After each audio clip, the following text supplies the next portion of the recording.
For you to improve, you need to learn how to be a little bit more vulnerable. You have to face the real fear that's deeper inside of you. We all have something that we kind of lie to ourselves about. We try to hold back a little bit that we know we need to do. But I think people just lie to themselves too much or they try to avoid it. Breath control is emotional control. How you breathe literally determines what parts of your brain are more active or not. Train your body to control your mind.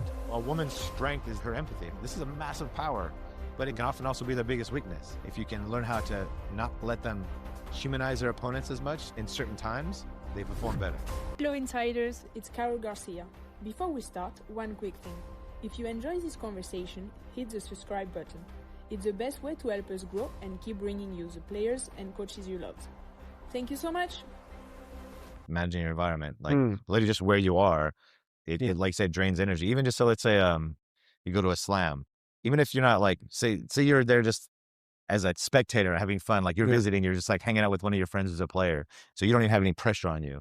Just being there throughout the day, by the end of the day, you're exhausted. Just because there's so many people, there's so much stimulus, there's so much going on. It's the same as when you're in cities. It's like there might be nice cities, like some of them are like maybe nicer than others, whatever. But like just being there, it's just there's so much your brain and your body is processing, even though you're not, maybe noticing it, that it's just taking energy from you all the time. It's super interesting topic because one of the things I figured out when we started traveling together is like she was like not going through her best time. So like being on site, it was draining her energy. Yeah, of course. And like nobody in the team, like with her coach, physios, nobody like thought about it. I mean, I was like, if it drains you, what are we doing? Going practicing there, then staying for lunch, then doing maybe record, like you don't like it, just go train at 8 a.m. and then leave. Get the heck out of there. But it's true, like not much people like kind of think more like about this out of the court kind of stuff. Yeah, you never see us hanging around the courts. Yeah. We do our work to get out of it as much as we can. Yeah. Be as little as possible.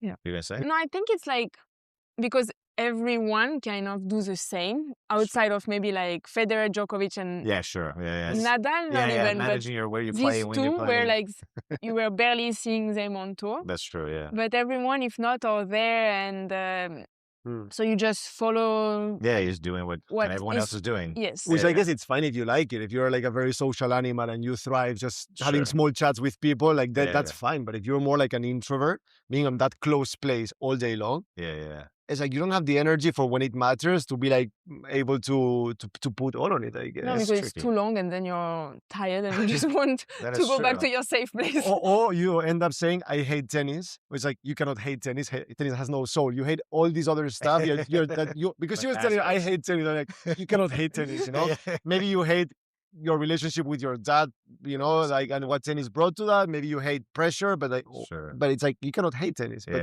nobody's asking you these questions. Like, what is it what you really hate, actually? It's interesting. I mean, I think to your point about, if you're extrovert and you like being social, but even then it's taking energy. Even if you enjoy it, there's a lot of things that Aryna loves to do, like the photo shoots and the dinners and all that stuff. Man, she loves it. Even before she, we broke through top now, she was, there was times we would even, when I knew she needed a break, like we just reset, recharge, we would literally like organize for her to do a photo shoot, like just for her own, like just for fun, right? Before there was any media, before there was all the, just because she enjoyed it, was like a nice day, you know what I mean? Yeah. But it's also got to understand, it's like, okay, just because maybe that's your personality and you love doing it, you still have to kind of be aware of like where you're allowing and your time and energy to go, especially when you need to perform, so you have to like really be mindful. So we really don't hang out around the courts much at all, as much as we can. And I know, like you said, a lot of people do it because they either they have to in a lot of ways. I mean, even for like food, like if you're there, especially when you're starting off and everything gets very expensive, but if you're on court, like I know, simple thing of just all the food, everything you need is right there. Yeah. So there's really no reason to leave. So, and you save a lot of money as well, depending on depending on where you are in that process. So it's true. The more resources you have, it's also easier to stay away of it. Yeah, of course. To get a nice hotel as well or whatever. It's a very tricky thing. It's there's always things of how you're going to manage those while you get there. Because, to get there, you need to do this, but you can't really do it because you don't have this. And it's this like vicious cycle you have to figure out.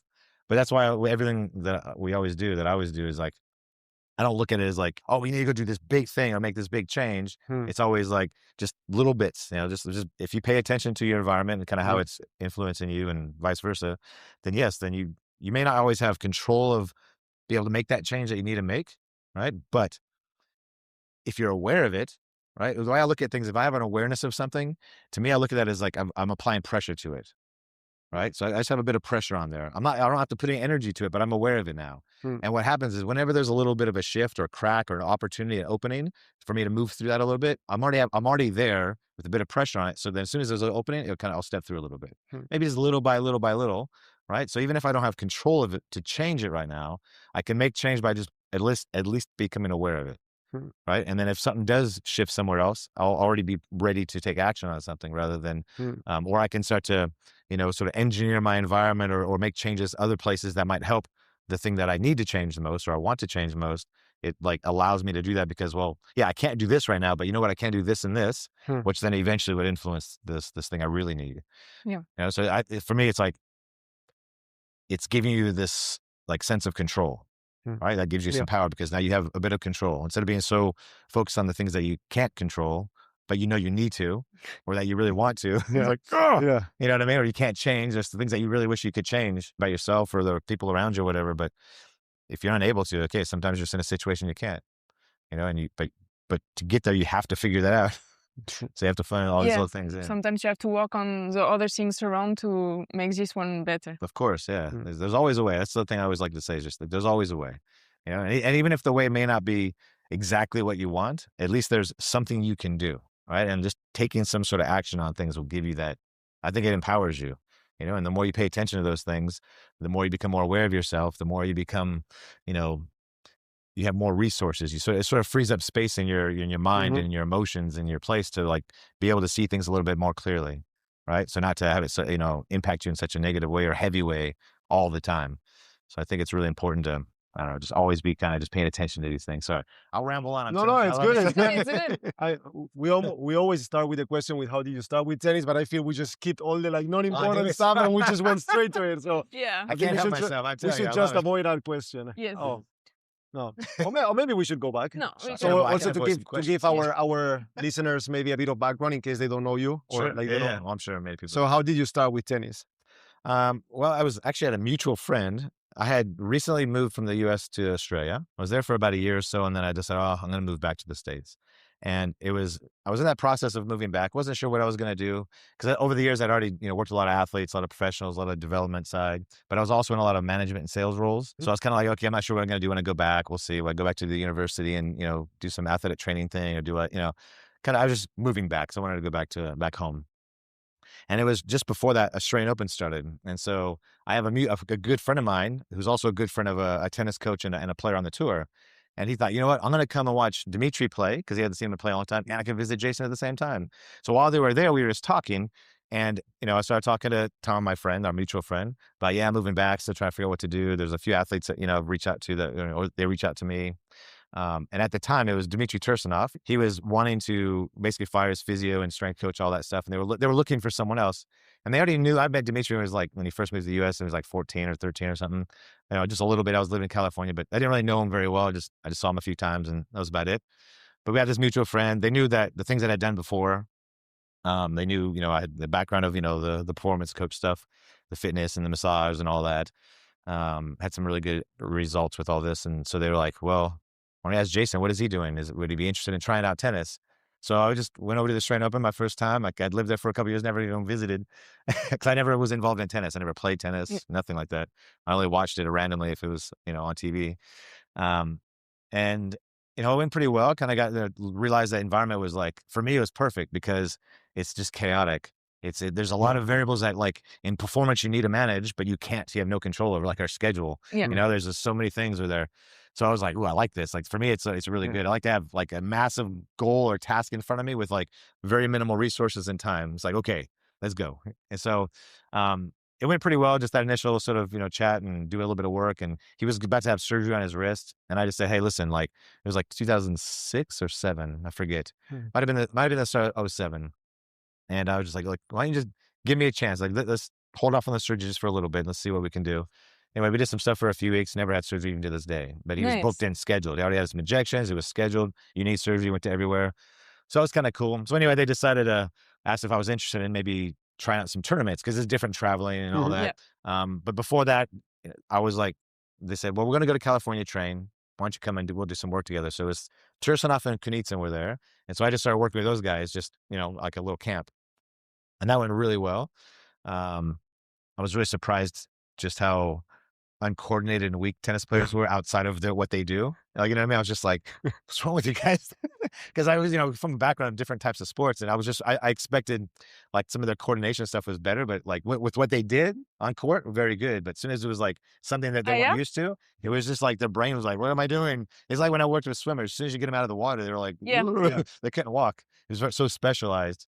Anyway, they asked me to go to some tournaments that went really well. And then I just got stuck. And then within like, I don't know, months, I was getting lots of players approaching me, asking me. And so then I started doing all the Davis Cups with Russia. And then I eventually even started the entire Kazakhstan men's and women, the Fed Cup and the Davis Cups, the whole first year. So I went over there and got them all, because a lot of the players from Russia came over. So then they asked me like, hey, would you mind helping out? And that's how I just got started, and just worked with so many players over the years, just, some consulting, some quietly consulting, some traveling with. And so that's how I started. Yeah, I remember you when you were with Shvedova. Ah, Shvedova, yes. With the Argentinian coach. With Emi. Emi's a great guy. I love that guy. Oh, he's so good. I miss Emi, actually. He has a lot of very good energy as well. He's very nice. That's what I mean. Just always positive. Didn't even care about like from a tech. Like for me, I always look at the person more than like what, just their skill. The skill's important, obviously. Yes. But him as a person, it's like, man, it just fits so perfect, especially for her. What she needed was so good. Cause I started with her like before that, and then when Amy came, it was fun. That was really nice. I missed training with them. How were the beginnings with Aryna? How? Yeah. I mean, it was interesting. Well, it's funny because the first person I worked with on the tennis was Tursunov, and that's how I was introduced to Aryna. And so the first year he started helping her, I was helping sort of behind the scenes. He was messaging me, calling me, sending me videos, asking for some advice and help with just from a physical side to like how to manage her just in general. Because, for him, his coaching was also fairly new, and it's different than just competing. And so that went really well. They had an amazing year. Things all started coming together. And so they're like, okay, what's this like distance stuff? Why don't you just come for preseason? And so I did. I showed up, and then I'm now still here. But for real though, for me, it was exciting. Before I actually physically met Aryna, I was excited with this idea of how like a unique experience and opportunity to like, here's someone that I worked with as a coach for a long time, right? And now they're a coach. Now I get to help him to become a better coach. Right. So now working from a different angle, because I have a lot of years of experience with coaching in different environments. And so I thought, how cool is that? Get to like, just that whole evolution. It made me start thinking about how long I've been doing this and how old I'm getting. But, he was like a top player for, a long time. Now he's coaching, and I'm still here. But no, that went pretty well. It was pretty chaotic at first, because there was a lot, she was very young, full of lots of fire and emotion. And, she had a lot of strengths about her, but there was nothing really, things that weren't really connecting, like, for example, just the environment, her previous experiences with coaches and the environment where she was working. And there was just a lot of things that were disjointed. You can see there's a lot of potential. I mean, obviously she was doing really well, but honestly, I mean, I don't really buy into this thing of like, oh, this person's going to make it, or they should have this, or they should be able to do that, or they're going to be the next this. That's like, you know what? I've met so many people that had that potential, but it's not very easy to put all those pieces together. You know what I mean? To be able to perform. Yeah. And a lot of it's timing, some of it's luck, some of it's just, things that maybe there's things that you wanted to be able to do, but you just didn't have the ability to do it, control over that, or the resources to do that, or whatever the case may be. So, I had at that moment, it was funny, right after we started working together, I could see that it was going to be like a lot of work, because we had, there were some physical things we had to work on, right? She had some, a lot of bits and pieces, but really disconnected physically. There was this sort of emotional control side of things. I mean, she was very young. She was like 19, 20 or something like this. So it was very young. But even just her personality was like very intense. Yeah, it still is. But now she's learning. She's now she has control on it. Learning more, managing those things. But that was a big part. That's a big part of my work, is always looking at, besides the environment, is like learning how to manage people's energy and your emotions. Sorry, a big part of managing emotions, because I mean that's such a core center to all these things. And the other was technical. There were some obviously technical things, which is like very far from my knowledge or ability. Like but I was like, okay, well, these are things I can control and have influence on. So let's go for this. And I had got offered a role like a few months after we started working together, and I sat there in my mind, I was making a decision, and this thing was like, for my background and what I do, is like the most perfect thing. It was like every box you can imagine that would make me like, oh yes, that was the one. It was like, there's no way this is a real thing. And I mean, from finances to the environment, it was traveling with the national judo team. You know, with my background's grappling, I was like, oh my God, and the money was ridiculous. And just so many things about it was amazing, right? I was like, yeah. But I don't know what it was. There was just something about like, I just felt more drawn to like, I got here for a reason. And I felt like there was something going on that like, I needed to be here to make sure like things worked out. And I wasn't thinking about, oh, we're going to be Grand Slam champions or she's going to be one. That wasn't in my mind. It was just something about her as a person. Felt like, okay, I needed to be here. And so I don't know why or what it was, but it just was drawing me to that. So then I was like, all right, I just said, might as well said no thank you to the other role. And here I am, like what, 7 years later, 6-7 years later. Oh my gosh. Successful ones. I mean, they have been. I mean, it's been cool. It's not a normal story, and you see like the progression has been very, very steady. I mean, I can say this now, but and I've tried it many times before. Sometimes it worked out, sometimes it doesn't. We all try the same. Is that you know, just take those little steps. Yeah. You know, we keep adding little layers, and you know, the idea has always been, you know, get to a certain level, a certain understanding or ability, and then make sure you really own that before we start to try to add a bunch more things to it. Yeah. So it's always been like, okay, let's get to a certain level, whatever that area of that we need to improve on, whatever it might be, whether it's on or off the court, technical, tactical, emotional, whatever it is. We just decide this is like the priority right now. Yeah. And we just make sure she starts to have a good awareness and understanding and ability of that. And once you can kind of see that, okay, she's starting to like get it, you know, now, you know, Anton and I, you know, he came on shortly after me. We're already kind of thinking, okay, what is the next little one or two little things that we need to prioritize, but not introducing it until we really know that she owns this thing that we're working on now. Yeah. And then we'll slowly introduce that bit and then let her own that. And then, you know, again, just kind of giving her bits and stepping away, letting her go. Because you're out there by yourself in a lot of ways. Even though I don't look at it, you're out there by yourself. You know, when you're out there having to perform, it's like, it has to come from you. Yeah. Like your personality, the way you process stuff, the way you see things, you know, and everyone's a little bit different in that way, you know, and the timing of how that goes. And so, you know, I don't ever want to go like, hey, this is how you have to do it. You need to think this way. It's like, well, no, like, this is you. You know what I mean? So I need to help you figure out how to be more aware of yourself and how to be able to figure out how to put those pieces together. So we just layer after layer, and then, you know, but the thing is, she adapts and she picks it up pretty quick, most things. Nice. So layers have been just like pretty steady. And we obviously had that year where it dropped down, but then we came back even stronger because of it. You know, the year where her serve was falling apart. At the end, it was just because of the serve, because I think last time I listened to Aryna on a podcast and she was talking about this year. And actually, she made it to top 8 serving very, very bad. Sure, yes. No, yeah. Which was quite insane. That is insane, actually. Because like she talked about it in the podcast, and we played also in the WTA final. Yeah. Oh, I remember. And I was like, she was doing 20 double fault or more by match, and she was able, without the serve, to be top 8 and make final of the last tournament. Like, the rest of her tennis was probably giving her a lot of confidence, because if without the serve she can play that good, it's like, it's amazing. Huh? Okay, I fix this. That's right. And I'm at the top. It's like, and I remember those 3 things I mentioned that was things that we needed to put together. One was technical. We knew it from the start, but it was one of those, what you might, as a player, would understand that some players, you know, there's certain things you just don't touch. You know, they're afraid to talk about it. They don't want to break down. Don't start telling me details about my grip or what I'm doing, because it's going to mess them up. And so I was always kind of like she'll always show up on work, but there were certain details where it's like, we don't talk about it. You know, we leave it alone. So it was like a technical thing. What we knew was as a thing. It reminds me of, I saw an interview with Roddick the other day, Andy Roddick, and about his serve. That was always like a no-go zone. You do not talk about it. We don't touch it, even though it's technically, you know, quote unquote wrong. But it worked for him, and it was amazing, right? Yes. But that was, again, we don't talk about it, you know, and that's that kind of idea behind it. But it is, you know, I tell you, the way I look at it is this, like to your point about like, we still made the finals that year, the WTA finals, even though during that year she had broke so many records on the records you don't want to break, right? Yes. All the double faults and all these things. And, you know, to her credit, which I go back to, is like, the thing is, you know, when that started, actually, I'll tell you when it started, in that finals where you were there, that final the year before that we played, you know, the year before her, the serve fell apart. It was a match. It doesn't matter. I mean, there was a moment in a tournament at the end of the year where something happened with her serve, and then she started thinking about it too much. And then it just snowballed into like preseason, and then the Australian Open, and then that whole year was like, So it was a technical, physical problem that became a mental problem. Yeah. Because she'd go out on court and like be thinking about all these things, and because she had no idea why it was not working. Yeah.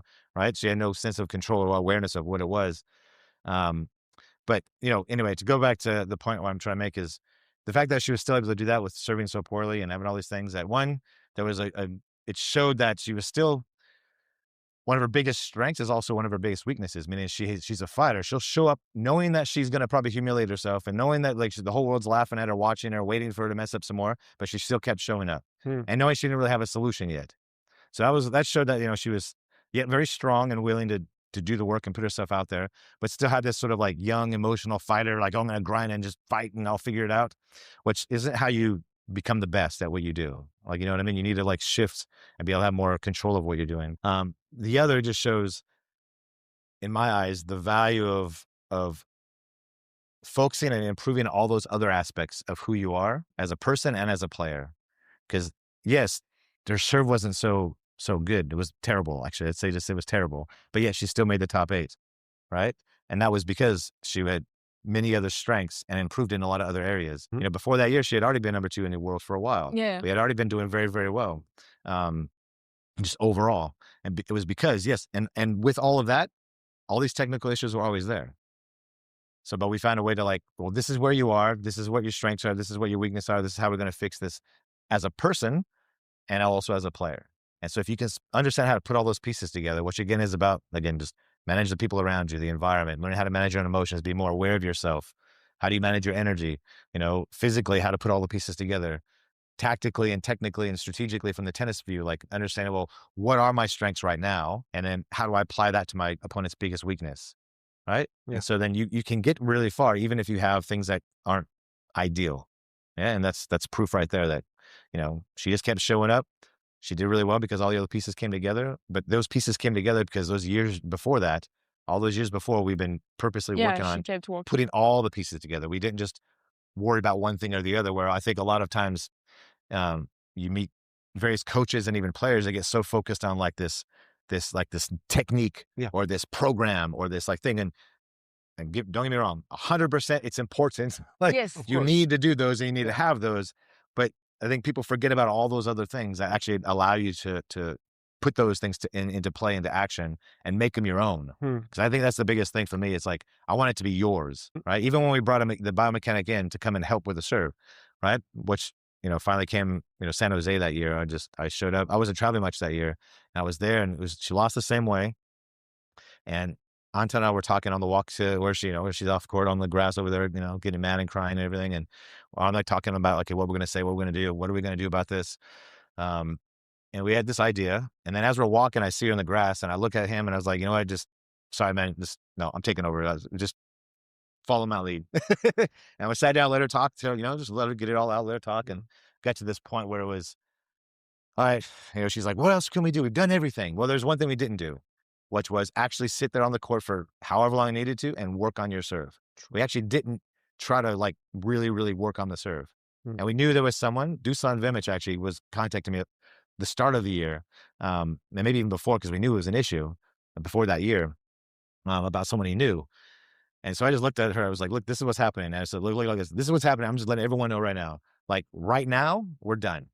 We're stopping. There's what's the point of showing up and doing the same thing over and over and over again with nothing happening? She's like, what else can we do? We've done everything. And I said, well, no, there's one thing we haven't done. And that's the thing that we always talk about is for you to improve, that you need to learn how to be a little bit more vulnerable, open up a little bit, and you have to face the real fear that's deeper inside of you. Because we all have something that we kind of lie to ourselves about. We try to hold back a little bit that we know we need to do, but we just, I think people just lie to themselves too much or they try to avoid it. Yeah. And that's the one thing, and you know what the thing is?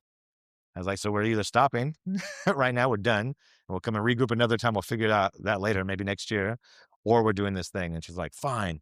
So I look at the guys, like, get a hold of this guy, boom, boom, boom, came in, Cincinnati, boom. And then we just, then it started to improve. And then everything came together and the thing is, yes, it was a technical fix, but when I look at the bigger picture thing, what it was giving her that power back.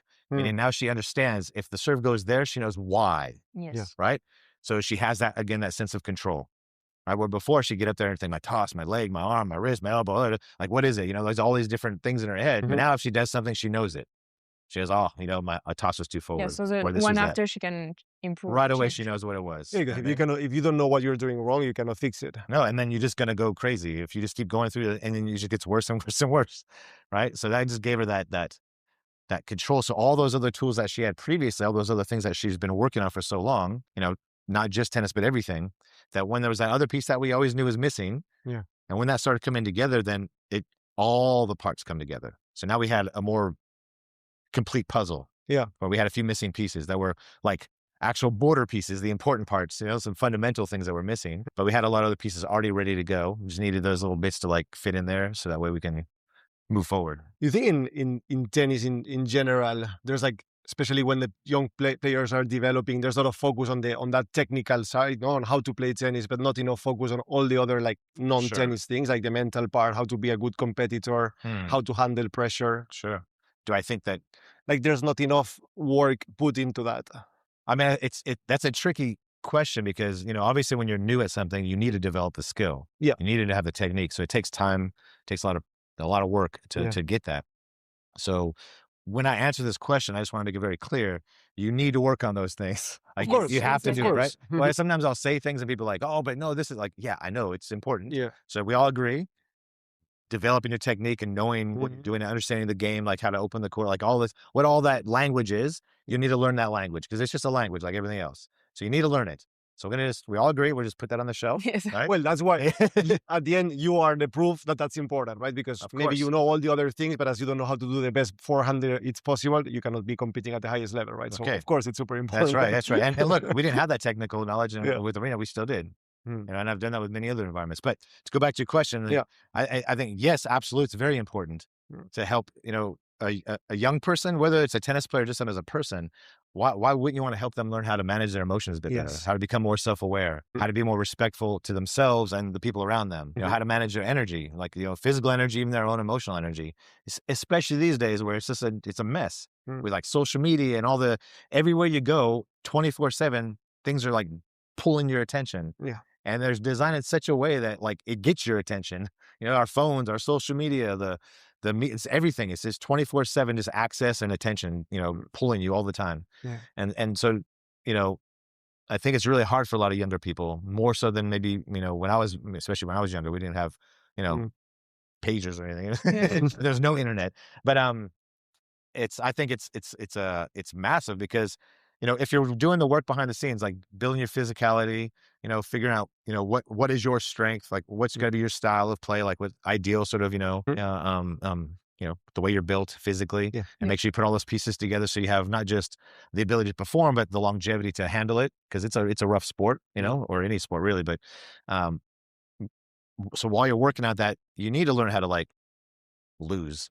You learn how to handle, getting in front of things and putting everything in front of the world and still failing in front of the world. Because that's the big difference about, sport and athletes is that,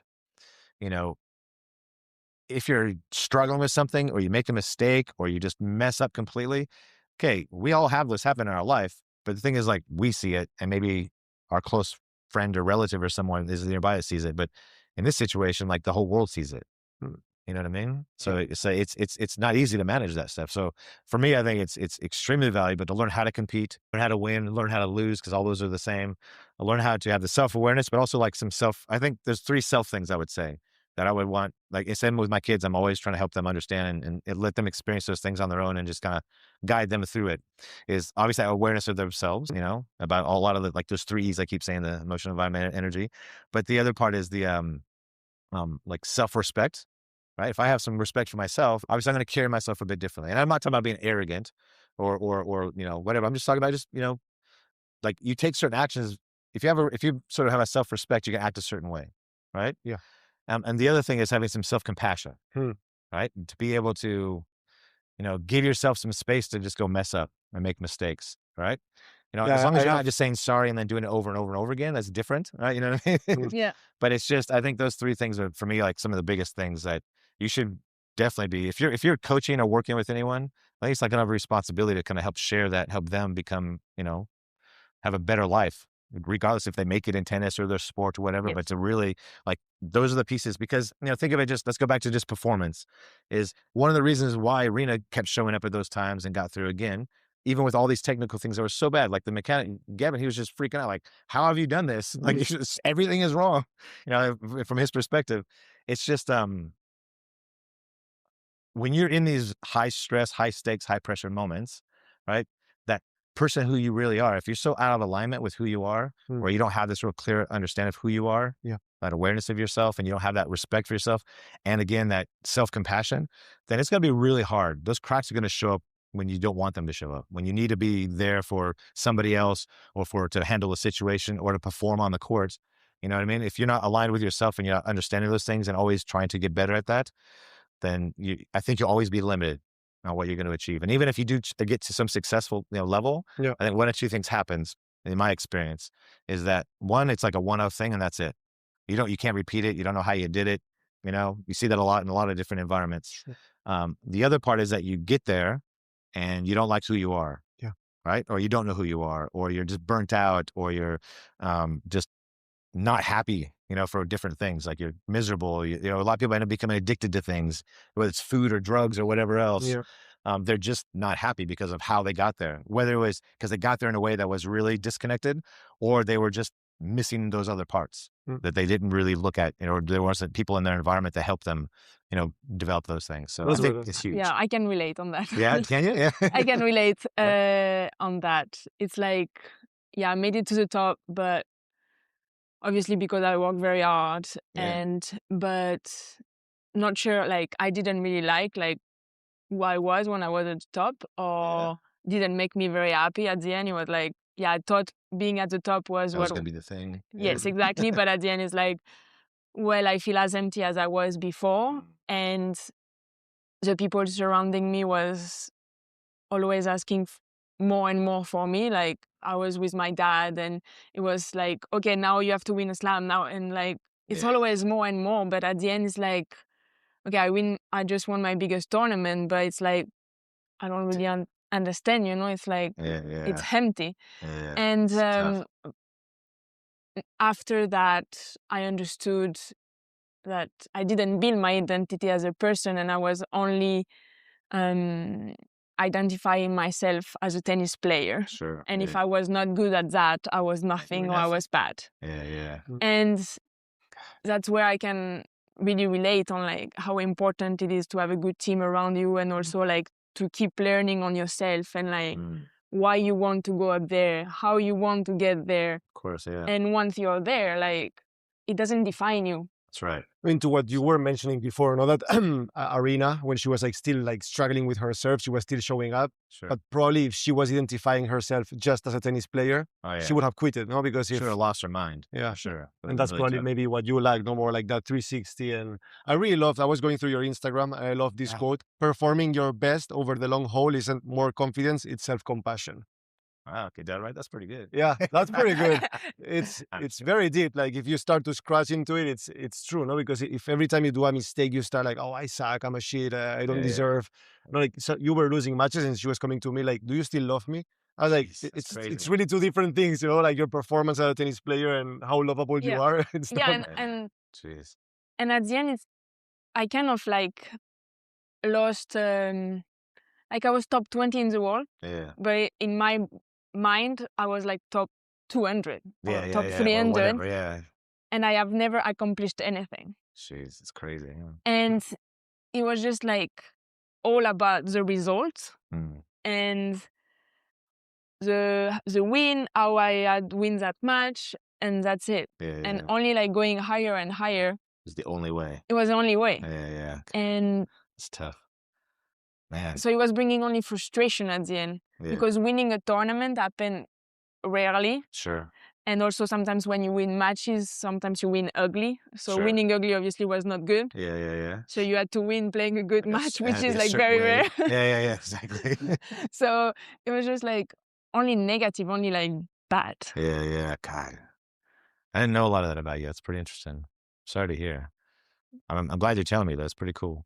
I mean, now, at least now, I mean, I guess the nice part is now you see that now, and you can now like, and that's the thing that's always helped me personally, but also with, anyone around me that I try to, I don't know, influence or whatever, help, is just, there's this belief that like, well, this is just who I am, or this is what's happened to me, or this is where I am. And that's just how it is. Right. And, there's two parts. If I forget, you can remind me.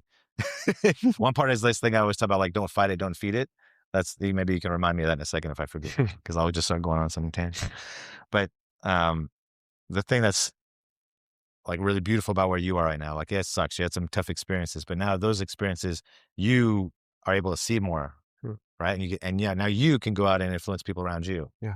Right. You know what I mean? So it's like a power for you now. Yeah. And also to understand that, if who you thought you were, forget about if you liked it, didn't like it, whatever. Let's just say this is the thing that you believed about yourself, is your self-image is based on all of your experiences up to that very moment. Does that make sense? So if that's true, then wouldn't all the next experiences you have moving forward have the opportunity to also influence who you think you are? Yeah.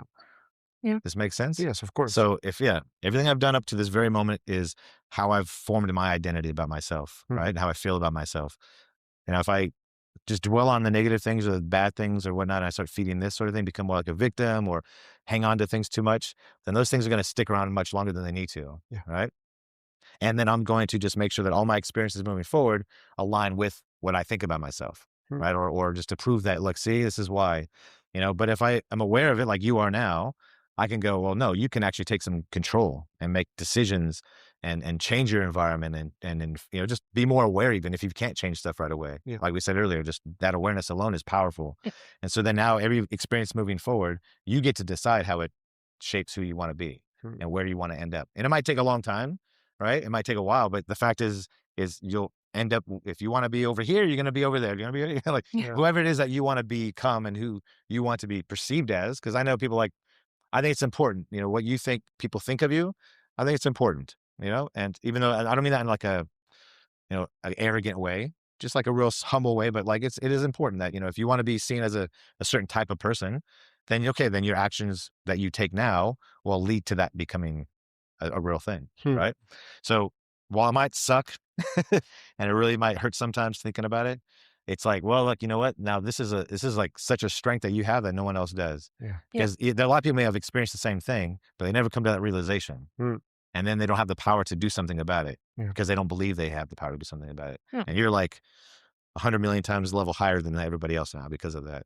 So I agree, because at the end, also like everything happened for a reason probably. And also this experience made me who I am today with like my emotions and my background. And probably I met people and I opened my heart to different things because of that experience. Yeah, it's cool. And I think to be able to share the experience, and you see things differently also. Yeah, for sure. And also that's why the podcast exists.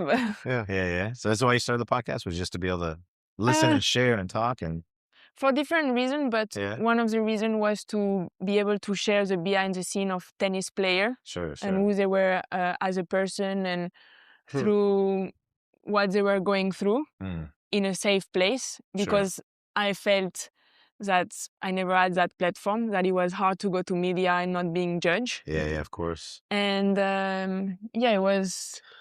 Me, I think the first time I came to her, it was because for the first year traveling, she was basically telling me that in order to be a tennis player, she had to be miserable. Like it was like, it was not like this, on the little details, it was like, hey, like you're playing tomorrow, let's go for a little walk. No, I cannot walk 1 kilometer because I'm going to lose explosivity, Right. And I was like, I mean, who am I to judge her, like she's there. So, but I was like, I'm pretty sure there needs to be a healthier way where, of course, you still put those 8-10 hours of work, you take them out, you will not be so, but you still have like, you sleep 9 more, you still have like 6-7 hours to enjoy life in a healthy way. And I think you can do better, right? So I was like, okay, let's bring all the best players, let's bring all the best coaches, and let's try to figure out, what's the best way to reach the top, or if there's different ways at least. Sure. And it's been very interesting, and at the end, one of the conclusions that I think we've been able to to extract is that the people who found that sustainable way or like that balanced way, even though if it's still very demanding, they are the ones who have been able to sustain it like for 15 years, or at least that once they reach the top, they stayed at the top, right? Sure. Because you've seen a lot of people who like did one final in that slam, and after that they never came back, right? Yeah, like Eugenie Bouchard, who was telling us that for her that final in Wimbledon, it's just such a terrible experience that she doesn't want to like even think about it. Wow. That's crazy. So seeing that, no, and even Dominic Thiem was telling us that for him winning a Grand Slam was a relief, like no positive experiences, just a relief. Oh, really? And that he felt that Rafa, Roger, and Novak were able to do it for 15 years because they found a good balance. You know, they had the family and stuff, so that allowed them to do it for a long term. Yeah, so absolutely, it's been interesting. And also like having the best coaches, you know, like. Darren Kyle saying that it's important to do many sports when you're a kid. Sure, yeah. To stay at school, to be a kid. Yeah. You know, it's like sometimes when you enjoy what you're doing. Yeah, keep the joy, Yeah, when you're at federation or starting to be good when you're a kid, like you have to quit school at 10 and you have to do 6 hours of tennis a day. But you can understand why it's like a kid that at 11 it's pushed to drop out from school and it's at home alone. And then your dad is loving you based in if you're winning or just not. on your outcome. Like you can understand why a player who's been raised like this, if you win, you're lovable. If you don't win, you're not lovable. Why that person develops a very toxic relationship with the sport, right? And it's true that maybe when you're like 28, you might understand it, but maybe it takes so much to really detach from those toxic patterns that it's going to be like complete. And in the meantime, like there's all of these youngsters coming up who are like kicking your ass while you're trying to rediscover yourself. So you really have to, That's a whole other thing, but no, I mean, there's a lot of things with performance. It's interesting. I mean, I think you guys are pretty lucky doing it. You'll be able to see like, maybe you can see some patterns, you know, some things that are different, but also like you probably see some similarities across the board and your different stories. It's pretty cool. We had Kasatkina on the podcast, and she said that arriving to the top is hard, but staying at the top is way more complicated. Okay. You've been pretty successful at doing it with Aryna. Yeah. What do you think have been the keys to once you reach number 1 in the world or number 2 to really stay consistent? I mean, I would just take a little half step back first and just say, you know, with whatever you're doing, you know, here we're talking about tennis players, right? Maybe the coaches, maybe a different environment or industry or whatever, but whatever you're trying to do and you get to a certain level that maybe that's like your best, you know, for what you have available and where you are. And you want to be able to get to that level where you feel like, this is like my best life or my best ability and you're achieving the things that you want to achieve. But to be able to repeat those things, it is different. And especially when you're on the top, you know, the thing is, you know, when you're in a race, you know, competing, you know, you have a target in front of you and it's easy to chase that target. It's like if you see like, you know, running and cycling, like you never see one person just run out in the front. Like if they ever do, you're like, why is the guy, like, for sure he's losing, right? You know, like, but there's always like a pack, right? Because it's really hard. If you're just out there, you have nothing in front of you, everything's behind you. Like it's hard to know how to pace yourself, what's really going on, how to read, you know, how to manage all your emotions and energy. And there's all these different things. That's why no one does it until like a strategic timing for them. And then they take off and they try to finish at the end. But you know, when you're coming up, I think you have a lot of those targets. Like you want to win your first whatever kind of tournament. You want to get this trophy. You want to get a premium, a Masters event or whatever they call them these days. You know, the 1000s, you know. I'm something like tennis. I've been here for like 20 years. I still don't know names. Whatever they're called these days. I save all my other strengths for the stuff, right? And we always laugh like when people like media just come ask me like very specific tennis questions and I just start laughing. I'm like, oh, it's so funny. You're the wrong guy. Anyway, so as I was saying, what was I saying? I even forgot now. No, that when you're at the top and you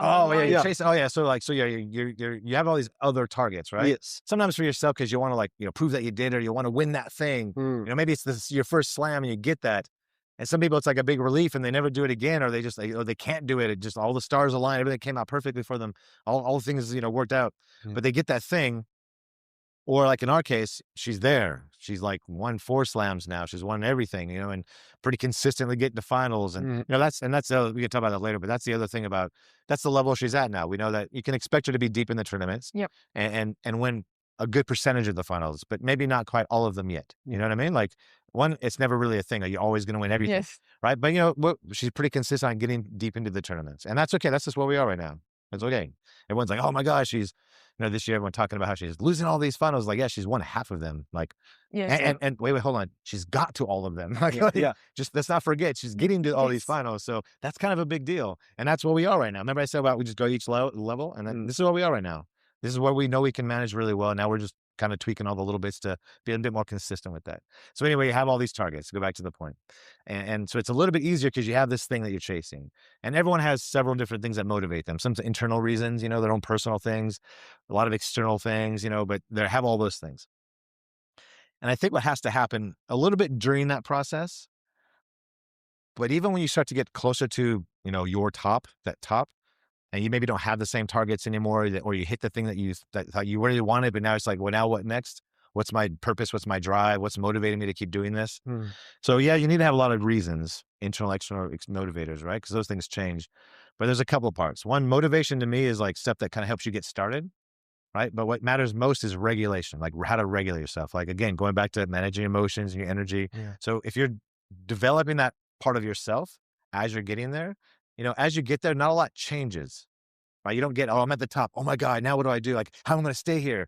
Right? You start to question all these things because you weren't really paying attention to all those other details along the way, right? So even like right now, our environment, if you watch us work, right, and the things that we're talking about and the way we're reacting to things now versus 4, 5, 6 years ago, it doesn't look that much different.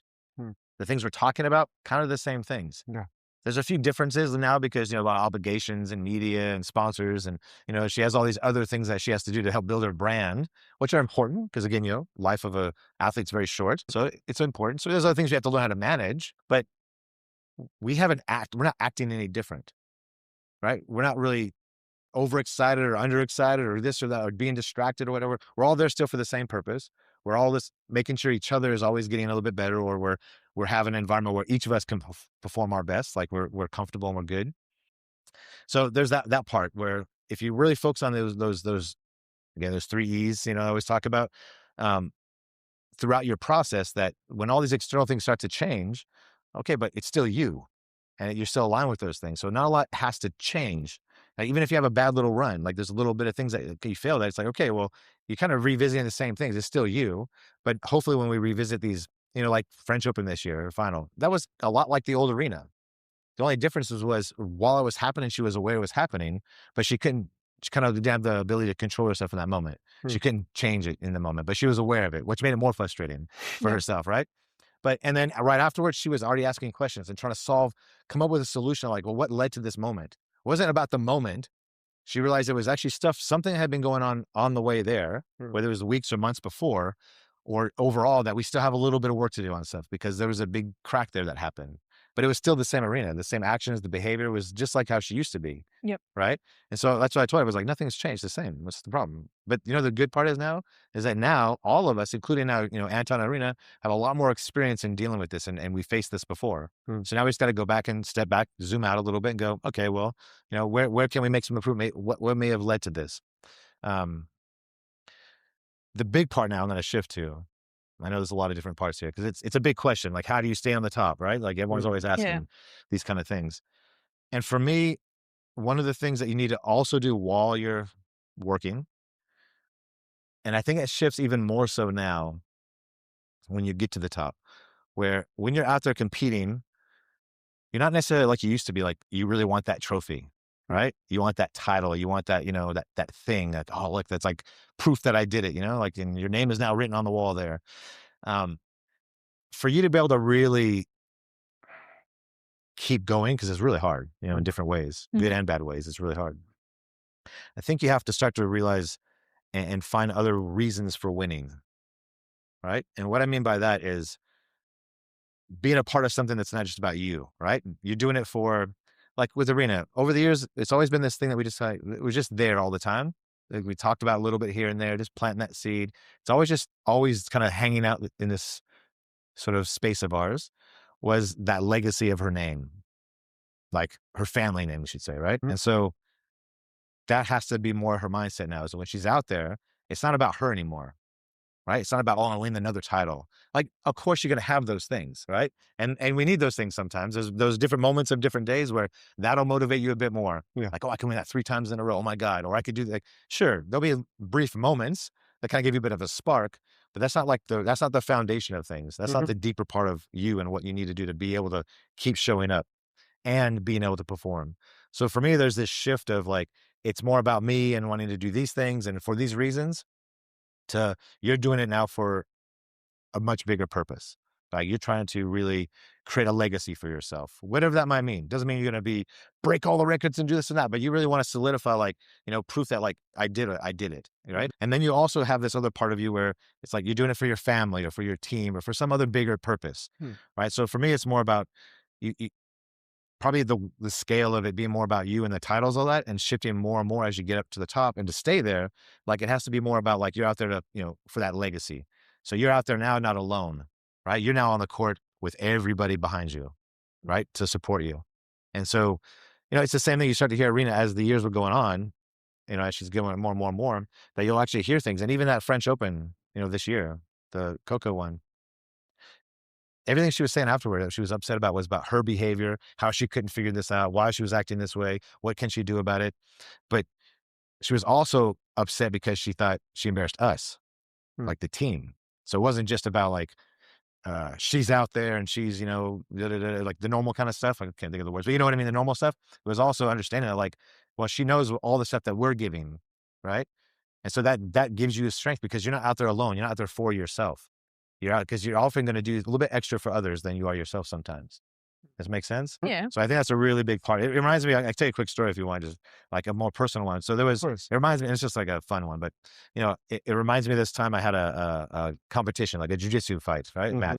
And the lead up to it, like I'm like, at this point, I'm traveling all over the world. So I'm kind of like it's like a recreate. I'm like a pro athlete. I'm not a professional fighter, right? I mean, I've been doing it all my life and I train with all these pros, all that, but I mean, I don't travel the world competing. And when the brackets came out, this was like an international comp thing. And, a couple of guys in my bracket were professional fighters. That's what they did. They traveled the world and they just fought, from MMA and jiu-jitsu, all this stuff. And there was this one guy that all my friends were sending me clips of his fights. They're like, oh, this guy's going to kill you. Like, they're like talking trash, like the whole way up. And then we're in the bullpen. So you have like this little area you have to wait till you get called out to your match. And he's just talking so much trash to me, but not in a cocky way, but like real, like there was a fight right in front of us. And this one guy was just dominating the other guy. Right. And he's like, oh yeah, like, see that guy? He's like, I just beat him in the state championships last week or 2 weeks or whatever it was. He's just talking trash. So the guy who's dominating, he's talking about, oh yeah, I just beat that guy. Like, and he's just kind of being cocky, but like in a real casual, like not aggressive way. I was just like, hey, okay, man, whatever. There's whatever. And I was thinking about my friends talking trash. And the funny part was, as soon as we got on the mat, we like bow, shake hands, to the ref and then each other. And I just had this, it was the most amazing thing. And I always remember this, is that there was this moment where all of a sudden I went from like, okay, let's, I don't really get too nervous. I just be like, okay, I'm here, let's go. I made the choice, I'm here. I faced much worse things in life. Like this is like, this is a sport. I do this and it's done. It doesn't matter, right? Like I'm not going to be shot or stabbed or something. Like who cares? You know what I mean? And so, and I like it. I like the, the roughness of the stuff. So whatever. Anyway, as soon as we bowed, shook hands, and then we like do this little slap down thing, I looked at him. And I had this sudden like feeling of I felt bad for him. Like, but not in a cocky way. I just felt like, you don't know what's happening right now, do you? Like, I don't think you understand. Like, so all my team was behind me right here, and behind the fence, screaming and doing whatever else. My coach was there too. And I was like, you understand that you're fighting me and all those big mean looking guys right there? Like right now, all of us are fighting you. You're by yourself. You're out here all alone. And I have all of these guys, on the mat here with me right now. That's what that's what it felt like. It wasn't like a thought. It was, I had this sense of like all of a sudden, like everyone was there with me. And I'm like, man, I'm really sorry.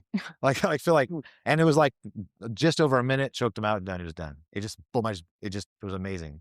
But that's that feeling of like, if you can start to shift and see like, you're out there alone, but if you create the right environment and team and have a purpose behind what you're doing, like you're never really alone. Right. And then sometimes that can hurt, because if you're not doing so well, you might start thinking, okay, like, start to feel bad because what everyone's giving and everyone's trying their best and they've done everything they possibly can. And then you didn't do your part. You kind of have that feeling. Yeah. But it also gives you strength when you need it. True. Right. And you also have that trust and that stability where you don't have to wonder if they're going to judge you about, your result. Right. You're only good because you won or lost or whatever, or how you won matters. It's like, it's none of that.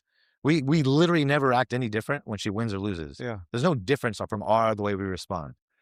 Right. We just let her have her thing. And then we just start to work out, okay, well, I mean, a cheesy little like system, but we don't really say it this way, but it's just, we look at like, well, what worked well, right? What parts, did go pretty well, whether it was the lead up to that day, the way we warmed up, whatever. Or was there like a new tactic that she's been working on that, when you try something new, it's not easy and you might lose because of it, but you were disciplined enough to keep going because you need to get better at this instead of just falling back to old patterns. If you see that they're making the effort to do the thing that you need them to do and they still lose, okay, it's fine, but you did the right thing. It's okay. So what worked well, maybe what needs work, what didn't work so well, like kind of figure those things out. And then what's the plan? Those are the only three things that we're always just basically trying to figure out. And understanding that regardless of if you win or lose, it's the same process, right? There's always gonna be something, whether even if you just got destroyed, love, right? There might be something that you did well, and it might not have been on the court that day, right? It may have, or maybe it was. There's something that you really needed to work on, and like you just made everything else fall apart. But whatever, the way you warmed up that day, I don't know. It could be a lot of things. How coachable you were that whole few weeks leading up. Anyway, you got to find something, regardless of win or loss. Good, things that work are working okay. Things that still need to work, and what the plan is. And now the details about this though is that sometimes the plan doesn't mean like, oh, I have to go change everything now. Like, you know what I mean? It might just be like, yeah, okay, like, we're just keep going. It's part of that process. We're doing the right thing. There's maybe a few little tweaks. We have a little bit more information now based on this experience. Great. Let's just, we'll keep, adjusting as we go, because we're becoming aware of it. And understand that of the answers to those questions, they have to be things that are highly objective, and they have to be like 100 million trillion % in your control. So it can't be all got windy or this or that happened or blah, blah, blah. Like if it's not in your control and only your control, then it doesn't you can't include that in any of these responses. And look, when you start doing that, it's very hard sometimes to come up with things, to figure what those things are, especially if it's right away. So sometimes it takes a day or two to figure that out. Sometimes right away, there is not much coming out. That's right. Sometimes it's like, or what you think is going on. They're like, okay, let's just, we'll revisit this like in a day or two. And it's like settle down a bit. But I think it's just important that, you have that overall, if you can create an environment where you have the people around you that you trust, that that regardless they're there for you and you're there for them. And that's another thing I could talk about that too, about the players version of this. Because that's one of the things when I first got on the tennis tour that it really bothered me. I thought it was really weird and unique, but I can talk about that in a second if you like. But just having that strong foundation of people that that you can stand with. You know what I mean? That they're going to be there for you no matter what. That gives you your strength when you don't have it. Right? You know what I mean? And so I think, for me, it's really just about building. It's not easy to do. It's hard to find those people. It's hard to keep those people sometimes. But it's also you understanding, again, about your environment, about like, how do you influence the people around you? And then how do they influence you? Because sometimes you might need a certain type of person at a certain time for a certain reason. Right. You might be feeling a certain way. And like, this person usually kind of helps you, just kind of ground you a little bit, or this person kind of calms you down. This one kind of gets you like, just forgets life and you're just having fun or whatever it might be. Right. And if you start to kind of understand, you're more, consciously aware, you might kind of know it, but you don't really thought about it, but how people influence you, but also how you influence them. You start paying attention to that thing, then you can kind of, engineer, I guess, your where you are, who you're around, which is what I do with the team a lot, is who and when and what is talking and interacting. I'm usually trying to like do this like chess puppet thing, to making sure we have the right people around at the right time for the right reasons. And then I have people to check me to make sure also, because I'm human, to make sure that I'm not getting a little bit too over aroused or too, excited or distracted. So just creating the team that we're all looking after each other. And I'll lead to that last thing I was going to say is about, when I first got on the tour, it just used to bother me because it's such a unique environment where, the player is the one hiring the coaches. There's this, I know we talk about this all the time. And early days, I remember just trying to help Aryna understand this thing. And then, Anton now too, so he can always, so the message gets heard from different voices, not just me, all the time, is that, for example, my role as a performance coach, right?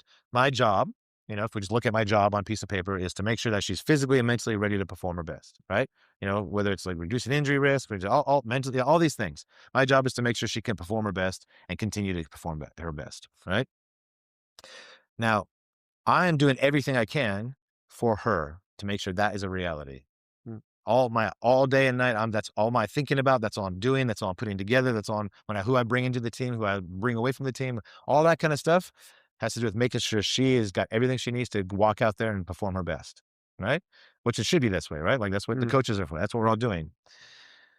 And what I feel like a lot of players, and I think maybe there's a little shift nowadays, but I feel like a lot of players don't understand how important it is for the player to be doing the same thing for their team, to make sure that their coach has everything they need to be able to perform their best. Is the coach having, whatever it might be, is the coach, and again, it depends on the person, the kind of person they are. You don't want it to be so transactional, right? With the coaching side of things. I don't believe, you want to make sure that they're working in an environment that's ideal for them as well. Yeah. So they can do their best job for you. Right? Yeah, he's not a slave. He's there to help you, but it's not like you have to also take care of the company culture, no? Exactly. It's just like if I was a CEO or a manager somewhere. Yes. All right. I have to make sure that my people have the right environment to perform their best, and I have the right people on the right roles. Yeah. Right. You know what I mean? Yeah. That's how you perform your best and how you can continue that performance. Yeah. So I find sometimes that like, it might sound obvious, I don't know, but when I'm just, especially when I first started, like I just observed this and I just felt like there was this thing about like the player was almost in control, right? And I'm not talking about who has control or whatever, but it was always so much focus about the player, which is important, obviously. At the end of the day, I'm not, again, when I say these things, I'm not saying it's not. I'm just saying that we already know that. Why we have to talk about it? We know that. But if we really want to get better and make everything better as a whole, right? The WTA, the ATP, like as a whole, and then all the way down the chain to all the different elements and all the different people involved in this, is like, if we really, really want to be better, it's like, hey, why do we keep talking about the same crap? That we already know this. Yes, okay. Yes, we know that it's important. It's about the player. Okay, great. And we're all going to keep doing that work. Now, how are we going to get better? What's the missing links? What are the other parts that really put the pieces, the glue? Like I said, those 3 E's, when Aryna was technically not very good, right? But yet, how are we number 2 in the world all the time? And how are we winning so many different things before that even happened? Before the technique got better, was because all those other things. Because how do you sustain that performance? Because everything you've been doing on the way up there it's been aligned with you and your values, and you're clear about those things. So having that ability to put all those pieces together, I kind of lost my train of thought there. I got a little excited, but you get what I'm trying to say, is that like making sure that the player is also not just self-aware about themselves, but how their actions influence the people around them. If I act a certain way towards you that makes you sort of shut down or not be able to feel free to like say what you think is happening, then why am I hiring you? Yeah. Why are you here then? If I can't run this in a way as a player, right, to make sure that I can communicate with you and create an environment where you feel safe, like you said, for your podcast, and comfortable, and but also there's that like, okay, like you have a job to do, right? Because we need to have all that, a bit of pressure. Everyone needs it. Then it has to go all the way around. So Aryna's always checking us. We're always checking each other. Anton, like we're all making sure that everyone is like aligned and that we're all doing okay, even outside the job. So we can make sure we do our best. If your coach is not happy at the end, you cannot expect him to go the extra mile to make you a better player. He will just do the bare minimum to keep his job if he's desperate to keep it. So also, like, even if you're very selfish, the best way to ensure that someone's going to do the best for you is to treat them well and make them happy. Yeah. It's funny because that's exactly when early days, it's what I said. It's like, I can see that there's this like, what you need to be as an individual sport athlete is you have to have that identity of like, it is about you, because you need to have a certain level of this. But you're right. So you use it that way. It's like, well, listen, if you really want, if your physio cares about you as a human, he will probably make long-term decisions like that are good for you. If he doesn't only cares about, if he doesn't like you, he will only care, let's see if you can win a tournament for me. Just tick a box. Or I get more prize money. So like making sure that your team cares about the human.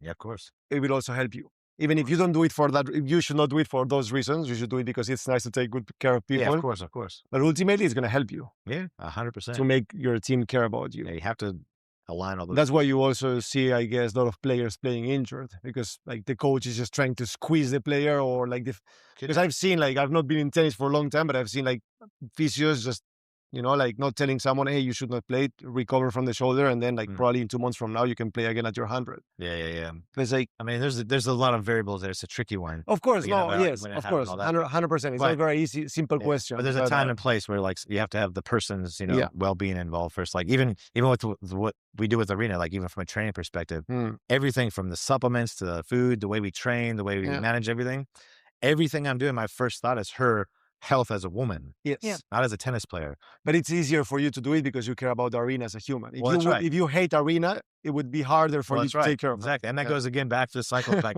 be more aware of yourself. Like, why would you work in an environment like that? Yes. You know what I mean? Like, so you have to be able to like have that awareness of like, well, what are your values? Yeah. And what do your expectations, and what do you want? And to be able to manage those things for yourself and making sure that you also take some responsibility to put yourself in the right place. Yeah. And then try to, manage that environment around you to fit that flow, you know what I mean? Which is really tricky. Yeah. There's some players who look a bit like dictators with their teams.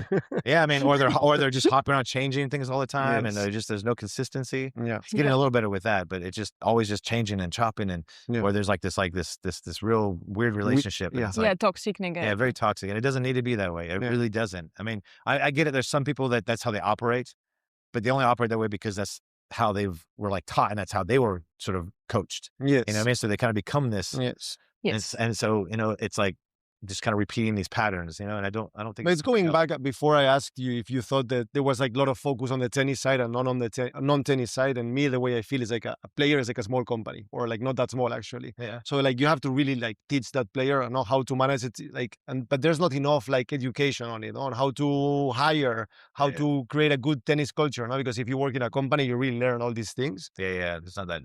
But as a tennis player, there's like nobody teaching you that. Yeah, it's not much, and a lot of people are kind of I mean, again, there's some very good people out there, very good coaches, very good, with good intentions as well. Even if they don't have maybe the way they apply what they think, their intention is still good, but maybe they don't have the experience yet. But there's also some very good ones. So I'm definitely not saying that. Of course, everyone's a mess and it's a disaster. But there's definitely this underlining thing, I think, for everyone to be able to not just perform better for whatever level they have and their overall ability, but how they're going to sustain that. Yeah. But in my view of things, more importantly, is like, how are you going to make sure they, as a person, are going to not just get there, be successful, but like during, after, you know, that they're, you know, have a better life. You know, they're happy with who they are. They can look back and like, you know, maybe they didn't achieve what they wanted to, but they can still look back and like have some great memories and great, you know, lessons for themselves, be proud of what they did accomplish, and, you know that they stuck to their values and their character, and, you know, the people around them. Like when you leave, like you have an amazing reputation on the tour.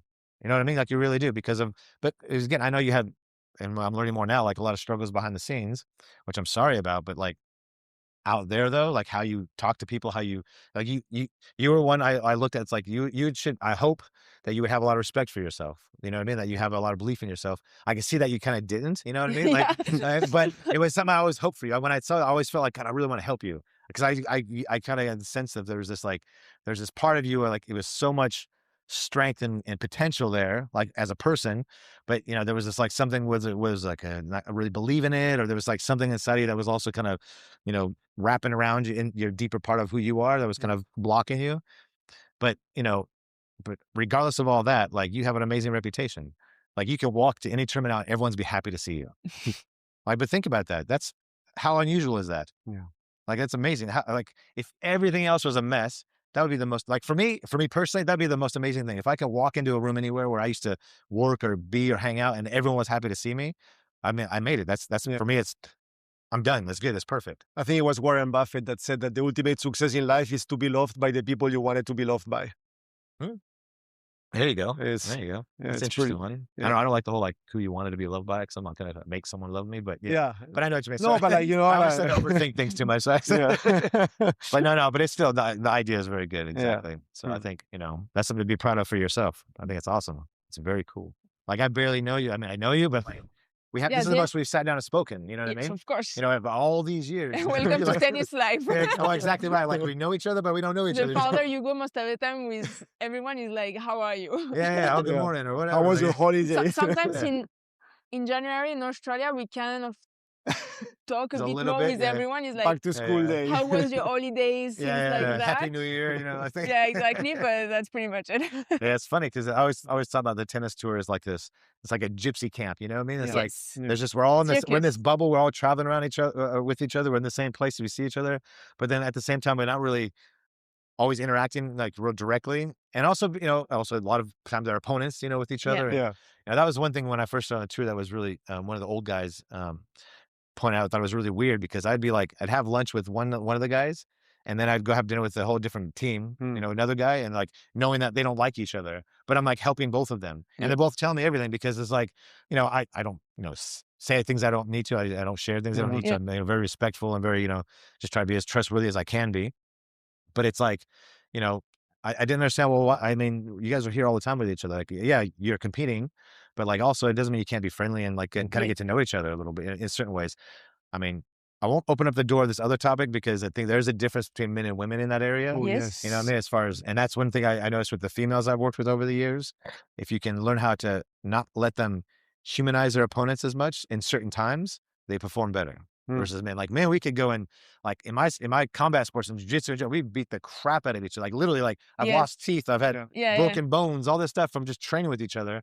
And then when we're done, we're just like hugging and high-fiving and talking about our kids or whatever. You know what I mean? Yeah. You know, like it didn't matter. You know, even if it was a competition and we were just like, it was hard. Yeah. Straight away, you see it in the UFC fights. Half the guys they hate each other. Yeah. But as soon as they're done, they're hugging.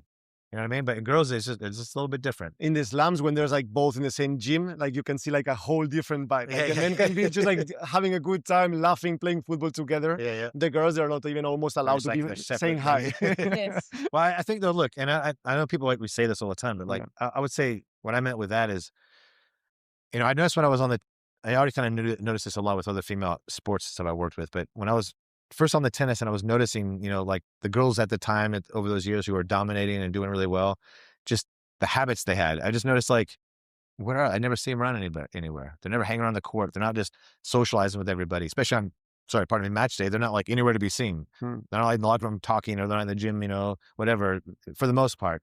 You know, and then I'd see them warming up for the match and they were very much just like in their own place, in their own world. Their team is like just with them. That was it. And I mean, I haven't looked up in a while, but I just felt like for years, it felt like with the women's, like if you looked at men's and women's, you know, their scoring, that there used to be in the women's so much, it would be like 6-1, 1-6 and a tiebreaker. They'd be like one extreme, then the other extreme, then like some long battle or whatever order that was. And it was just driving me crazy. I'm like, what the heck is happening here? Like, why is it like they dominate and all of a sudden they're like get their butt kicked and then now it's like, okay, now we're here. And that's all often because, and again, maybe I'll get in trouble for saying these things, but it's just the way it is that I think on the female side, just as a general rule, I mean, I'm not saying it's one or the other, but like as a bigger picture, general rule, I think women, one of their biggest strengths is their empathy, right? Their ability to like kind of, how would you put it? Like put themselves in other people's shoes, understand the feeling of someone's other person's experience, right? More than like say the males, right? And so, which is great as far as like the world is concerned and humans and family and, you know, having that other parts of life that you need, right? To like really, when you really need it. However, when you're trying to battle each other and it's a one-on-one and it's a sport and you're trying to compete, what happens is I find that like, it's like, you don't want to be too far above someone, but you don't want to be below anyone. It's like, we kind of have to just, as long as we're here, you know, it's a good fight. It's okay. Right. And it could be like, you know, if someone's going above, you can either be like, you know, that other girls are talking trash about you, you know, but if they're too low, they're still doing, you know, they don't look, you know, there's all these weird things. But I think also it's like, I think there's like this deeper thing that I don't think if I said this to all of even you, you're probably like, I was never doing that. If you want to set 6-1, you weren't like feeling bad about it. Travel is coming. If she wins 6-1 or 6-0, travel is coming on the second set. And it happens all the time though, especially with only with the females, only, but most of the time it seemed to happen, you know, quite often. And again, I don't think you were consciously thinking like, oh man, like I was. No. You know, but there's some part of your DNA, like there's this deeper part of like, that happens because you see it happen. There's like these just subtle little changes where this person kind of steps up a bit and this one just kind of like settles down a little bit for lots of different reasons. Like there's probably not time to go through all the reasons. Yeah. But one of the many things that I look at is that like, you know, a woman's strength is her empathy, her ability to like, this is a massive power, right? But it can be also, you know, I find often in most things in life, someone's really big, if they have a really strong strength, can often also be their biggest weakness. Yeah. But based on the context and the timing of the thing. Yeah, for sure. So it's being aware of this kind of thing of like not really humanizing the opponent. Like, so when we're taught, like, I don't look at the draw. People always, oh, you playing them? I have no idea. I literally never look at the draw. I have no idea who we're playing because it's irrelevant. Like, I have to make sure that Aryna is ready to perform her best, make sure she's aware of what, you know, and then at time, make sure she's aware of what the one or two main focus of the match is. Like, and that's it. They'll watch tape right the night before. So they have to see who the opponent is, obviously. So that's the only time we're talking about who we're playing. It's never a discussion. It's not a person. It's just an opponent. Right. And not in a rude, disrespectful way. I don't mean that like cold and being just as a general, like, okay, like right now I have to go compete. So I need to figure out what I need to do. How can I make sure that all my parts and pieces and all the team and everything, my environment is aligned to help me ensure that I'm ready to go, that we've done everything we need to do for today to make sure I can face what I need to face as best as I can. And, you know, we don't want to throw in other people or other thoughts or the feelings or other history so much right before the match. Yeah. It's just, this is what I need to do. Go focus on what you need to do. And then as soon as that last ball drops, oh, Caroline, oh, hey, you know, like, you know what I mean? It's like, I didn't see you there, you know? But you know what I mean? And you're not being rude or disrespectful. I don't mean that at all. In fact, I have a very big issue when she or anyone's behaving that way. It's like, no, you know, you be very respectful. I don't care about whatever history you do or don't have. It's two different things. It's way different. So I'm not saying that I want people to understand that. It's like, I'm just saying, focus on what you need to do, right? Try not to humanize the other person. Now, again, obviously there are times where like maybe really like there's like with certain individuals, you know, certain players or certain, you know, opponents, there's maybe a rivalry or there's like a history, you know, that maybe like the way you lost last time a certain way, and you know, there's a party like, okay, I got to prove myself this time. Okay, sure. Sometimes then you bring that in a little bit, but that can't be the foundation of your focus, right? That might be, again, that's a motivator, which helps spark a little bit of fire, but it doesn't last very long. Right? Motivation gets you started, but having that regulation, like controlling all those other things, that's what's going to be the power. So anyhow, that's good. Cheers. And you were talking about energy and balance. How do you think a player or an athlete has to deal with it? How can they get their energy right? That's a big question. Well, look, I'd say first step with all these things is the self-awareness. Being aware of where you're draining or losing, like where that energy is leaking, you know, starting to pay attention to those things. Being aware of when you do certain things, when you feel more up, like more charged up, you know, like I feel much better after that. So it's just starting to be more aware of the things that you're doing or not doing and how you're feeling afterward. Like, so if you have a dinner a certain way, or you had this activity or a workout or interaction or whatever it might be, a conversation, a movie, whatever it is, like whatever you've done afterward, just kind of having like a self-check about like, how are you feeling? Right? Just kind of paying attention to how you're responding to those things. So then you start to put your own little library together of like, you know, sometimes you feel a certain way, and like the best thing that you can do for yourself right now to be ready to like go and do whatever you need to do tomorrow is sit on that couch, put on a movie, and just shut the world out. That might be the best thing for you right now. I keep banging on the table. All good. Boom. You know, so it's understanding, like, first of all, foremost, that awareness of yourself, right? I think that's the biggest part. And that never ends. And it don't worry about like you have to know everything about yourself. It's just when you remember, just step back after a certain thing, just step back and kind of listen about, well, how was your gut feeling? How was your body feeling? How's your energy afterward? How was it before you did that versus afterward? Right? And you might start seeing patterns about things, and then you'll just start to do those things more naturally because you started, again, putting the awareness there. The other thing is, I personally, I think, okay, I'll go second thing first, is understand that managing your energy is a million times more important than managing your time. Like the volume of work, how much time you're doing something, or what time, your schedule. That's part of managing your energy. But most people focusing too much on like the time and this and that. So, you know, time is like, it's just a piece of managing energy, right? So keeping that there. The next thing that I like to do personally is start with the body first, meaning train your body to control your mind, right? And use your body's natural way it responds to things to either increase some arousal and build up some energy, or utilize the energy and burn it off. And understanding that for you to build up energy, you need to use energy, right? It doesn't just happen. You have to kind of create it. Like energy doesn't go away, right? But if I just sit here and do nothing, I'm not gonna have a lot of energy. You know what I'm saying? like, you know, there's a time where maybe but the time that you can just kind of lay there with your legs up on the wall or breathe or relax or chill out is after you've done something. Make sense? Yeah. So you don't just, so I think you need to start with the body first.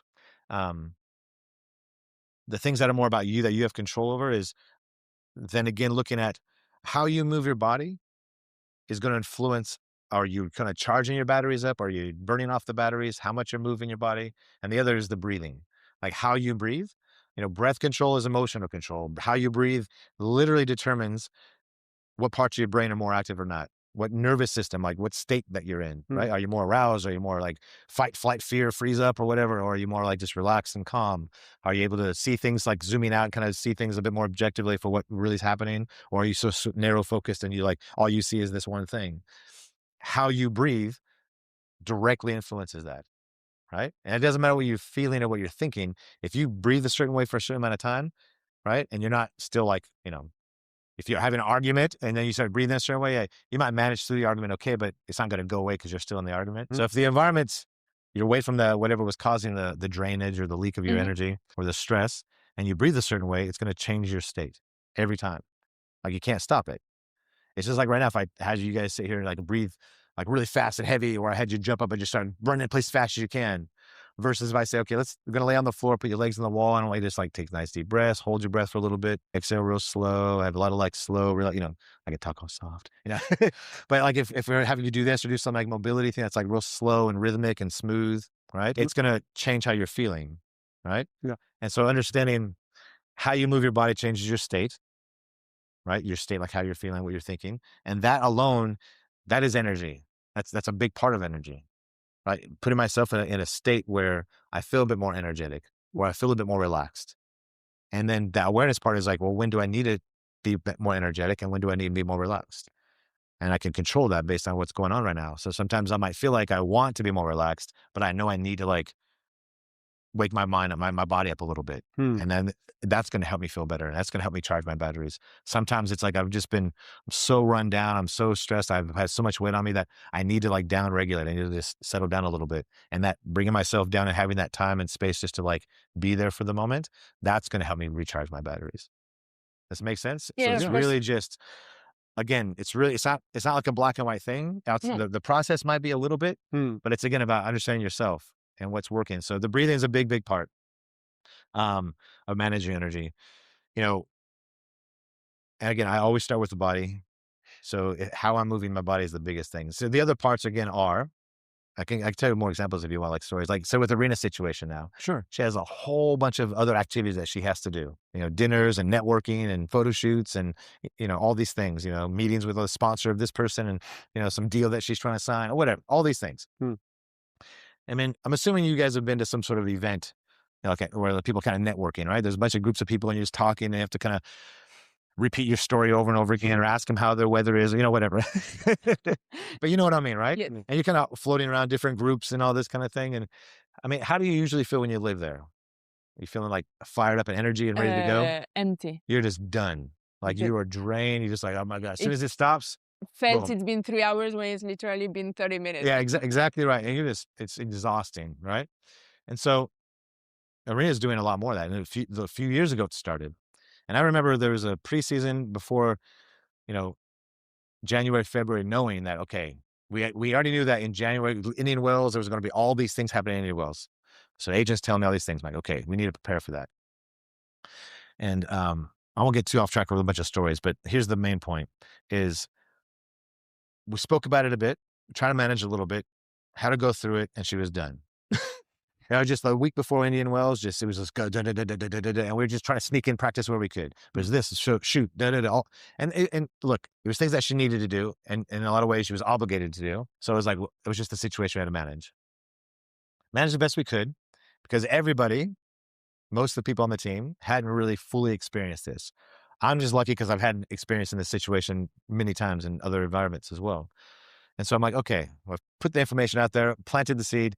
We tweaked a few things to kind of manage it the best we could. But everyone was like, even Aryna's like, no, I love these things. I feel so good afterward. I love doing this and that. It's like, yes. And you're also exhausted afterwards. Yeah. So let them experience it. And that's exactly what happened. It was just too much. Moving forward, fast forward, here you go. So now what I've done, I gave her 3 options of things that every time she has, whether it's a dinner, so we're sitting down talking, eating, socializing, or she has to do these events where she's walking around or people walking up to her, things that she can do. So that way, what she's doing the entire time is she's managing her energy. So I'll give you an example. I'll tell you one of the things that she does. A little insight here. Essentially what I want you to do is, let's say next time you're doing these kind of events is, you're giving, and there's all this noise and all the people talking. So it just drains you. What you want to do is throughout that night or that day is, as often as you can remember, as often as you can, just stop and pull yourself inward for a minute. Right? Don't be like out here so much and worry about this. And so a few ways of doing this. One is, again, how you're breathing. So what I would have her do is just throughout the night, like say, right now I'm talking, and in a minute you guys are going to start talking. So while you're talking, you know what I might do? Because I'm a bit tired right now. I've been up all night writing my book right now. I've been just like doing training camp. I'm go, have the kids. I got all this stuff. And I'm just exhausted. I'm over here talking. I can feel, okay, it's getting long. It's been a while. I'm still talking now. So I told you, I warned you. But in a minute, you're going to start asking questions or responding. And so what I can do to kind of make sure I can keep, some good energy and not wear myself out is I'm going to just take a nice deep breath in. I'm just going to hold it for a few seconds and I'm just going to let out nice and slow. And you don't even notice I'm doing it. I've been doing it this whole time. Don't even notice I'm doing it. But what I'm doing is it's managing my energy. So it's doing two things. It's making sure that I'm not so sympathetic and so like go, and give. Because when you exhale, it's more parasympathetic. It's more like the relax and digest and rest and recovery. So if I can spend more time right now when I'm not talking, exhaling, and I'm kind of just downshifting a little bit, not fully, I'm having a nap, but just enough. I'm just kind of here. So instead of staying here the whole time, I'm up here for a little bit, then I'm just kind of relaxing. And then I'm like, okay, when I need to, I'll bring it back up. And so I'm managing my energy throughout by how I'm breathing. And I could do it with nobody knowing. And then she started doing these things. That was the one thing she started doing was this breathing. And she was like, I don't know if it's that. And she was like, I wasn't sure at first. She was, I don't know if it was the breathing, but like, I just feel really good. Like, I don't feel like I even did anything. Like where before she'd be done. Right. So it's just, again, being self-aware. Yeah. Controlling what I can control, which is my body. All right. Obviously, doing some stretching or moving around or doing something would be a little bit weird if I'm in the middle of anything, right? I'm at the dinner table, like doing something, might be a bit like, what is the guy doing? But there's things I can do to like bring my attention a little bit more inward, settle down a little bit. Now I can breathe this way and still listen to what you're saying. I can still be here being engaged, right? I'm not like breathing like, oh, what am I? Floating away, whatever. No. But I'm managing my physical part, which is managing my energy. So, other little things too. It could just be like maybe while we're talking, I'll have this in my hand, right? Yeah. It's sort of out of vision. But like when you're speaking, maybe what I would do is I'm just kind of feeling the rim and like noticing the little ridges here, right? So I'm kind of just, maybe you guys are talking and sharing something like it's kind of nothing to do with me in this environment, this meeting that we're having, right? And so I just have a moment where I'm like just kind of planting my toes in my shoe and just kind of feeling my sock a little bit, or just what I'm trying to do is just bring my attention somewhere else on one thing, rather than all this stuff that's going on. Because like we said in the beginning, even just sitting in a slam, because there's so much going on, it's exhausting. Yes. Even if you did nothing, because there's so much stimulus. So if I'm in this chaotic environment or this very stimulated environment, I need to find ways to just pull myself back in, something with my own body, something tangible. And that just helps massively manage your energy because I'm not constantly just, or it's all in my face, you know what I mean? And so it works. That's good. Yeah. It's really interesting. Yeah. Does it help? I don't know. It makes sense. Yeah, it does. It makes sense. It makes sense. Yeah, it's a lot. I know it's hard to put that into like a short block because kind of set the context of this, but the key is train your body to control your mind, utilize the body's natural response to things to, either upregulate or downregulate, to increase arousal levels, to settle yourself down. You do the same thing before you go play a match. You should is understand what's the ideal sort of arousal intensity level and focus and attention and do the things with your body to make you go into that place, not think about it or, whatever, like all these different things people talk about. It's like, well, no, if I move it this way, I'm going to feel this way. It's simple as that. Cool. Overall, do you think tennis players breathe good enough during the match? What happened? I think because of people like Djokovic talking about it recently, more so, more people are paying attention to that. And I think in general in the world, more people are starting to kind of talk a bit more about this kind of thing. So I'm hoping that more will start to realize it's important. And it's not very complicated. Actually, people do like to make it complicated, but it's really not that complicated. And I say my experience, it's better than it used to be, but there's still a lot of people who breathe really poorly, right? They're very, the mechanics of their breathing are really off. I think they can work a lot with not just the mechanics, but also just sort of waking up the respiratory muscles, knowing how to use the right part of their body to breathe, knowing how to breathe a certain way or how to this is the thing. Like say just during matches, like whenever there's like a gap of time, like let's say a changeover, you're sitting down. This is the perfect time to practice your breathing, right? To lower your heart rate, to like bring your attention from all this noise and all the voices in your head, just to quiet it all down a little bit. And then it also saves physical energy across the match because you're lowering your heart rate faster, right? So you're not up here too much. Pardon me.